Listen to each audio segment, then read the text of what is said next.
Assalamualaikum warahmatullahi wabarakatuh. Perkenalkan, nama saya Titania Humaira Putri Utama dengan NIM 25080100307 rombel 6. Di sini saya akan membuat video dengan mata kuliah Pendidikan Anti Korupsi. Artikel yang saya buat berjudul Pemberian Penghargaan dalam Pencegahan Kasus Korupsi kepada Masyarakat. Yang pertama ada pendahuluan. Korupsi merusak sendi kehidupan bangsa dan negara. Selanjutnya melanggar hak dasar masyarakat berupa pendidikan, hidup layak, dan bebas kemiskinan. Selanjutnya, pemberantasan korupsi membutuhkan partisipasi seluruh masyarakat. Selanjutnya ada dasar hukum. Dasar hukum yang pertama, UU nomor 31 tahun 1999 dan UU nomor 20 tahun 2001 tentang pemberantasan korupsi. Selanjutnya PP nomor 43 tahun 2018 tentang tata cara peran serta masyarakat dan pemberian penghargaan. Selanjutnya ada PP nomor 71 tahun 2000 yang telah dicabut dan digantikan. Selanjutnya ada rumusan masalah. Rumusan masalah yang pertama, bagaimana peraturan perundang-undangan Indonesia mengatur peran masyarakat dalam membantu pencegahan korupsi. Yang kedua, bagaimana tata cara pemberian penghargaan bagi masyarakat yang berjasa membantu upaya pencegahan korupsi. Yang ketiga, apa kasus yang berkaitan dengan artikel ini. Selanjutnya tujuan yang pertama memberikan pengetahuan tentang pencegahan korupsi, yang kedua mencegah kesempatan terjadinya korupsi, yang ketiga melindungi hak asasi manusia. Cara masyarakat berpartisipasi dalam pencegahan kasus korupsi. Masyarakat memiliki hak untuk mencari dan memperoleh informasi mengenai dugaan korupsi yang terjadi di organisasi swasta atau pemerintah. Untuk melakukannya, masyarakat harus mengajukan permohonan kepada pejabat publik atau swasta.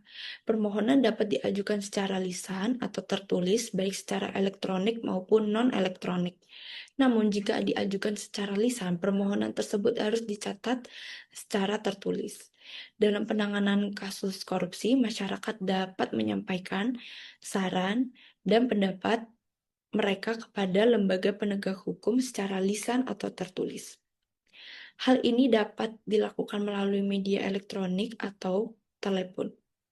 Jika saran pendapat disampaikan secara lisan, lembaga penegak hukum wajib mencatat secara tertulis. Yang pertama, korupsi merusak keuangan negara dan hak sosial ekonomi masyarakat. Yang kedua, masyarakat dapat memberi informasi dugaan korupsi. Yang ketiga, berhak memberi saran dan pendapat kepada penegak hukum. Yang keempat, mendapatkan perlindungan hukum saat melapor. Selanjutnya ada perlindungan bagi pelapor terhadap tindak pidana korupsi. Yang pertama akan dijaga kerahasiaan identitasnya. Yang kedua kerahasiaan materi laporan. Yang ketiga perlindungan fisik jika diperlukan. Pemberian penghargaan diberikan kepada masyarakat yang berperan aktif dan konsisten. Bentuk penghargaannya berupa piagam, sertifikat, atau premi. Penilaian dilakukan oleh penegak hukum. Penilaian dan besaran penghargaan dilakukan maksimal 30 hari setelah putusan berkekuatan hukum tetap. Pertimbangan, partisipasi aktif, kualitas data, resiko pelapor, premi 2% dari kerugian negara atau nilai suap maksimal 10 juta rupiah. Contoh kasus yang terkait yaitu Pemprov Jawa Tengah menerima penghargaan dari KPK dinilai aktif dalam pemberdayaan penyuluh anti korupsi, program desa anti korupsi, dan pendidikan anti korupsi.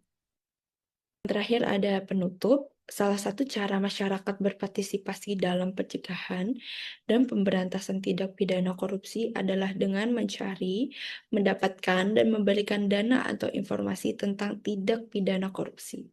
Mereka juga memiliki hak untuk menyuarakan pendapat dan saran mereka. serta bertanggung jawab untuk menghentikan dan memerangi tindak pidana korupsi, masyarakat berpartisipasi dalam pemberantasan tindak pidana korupsi adalah bukti dari prinsip keterbukaan negara demokrasi yang memberikan hak kepada masyarakat untuk mendapatkan informasi yang akurat. Sekian presentasi dari saya. Wassalamualaikum warahmatullahi wabarakatuh.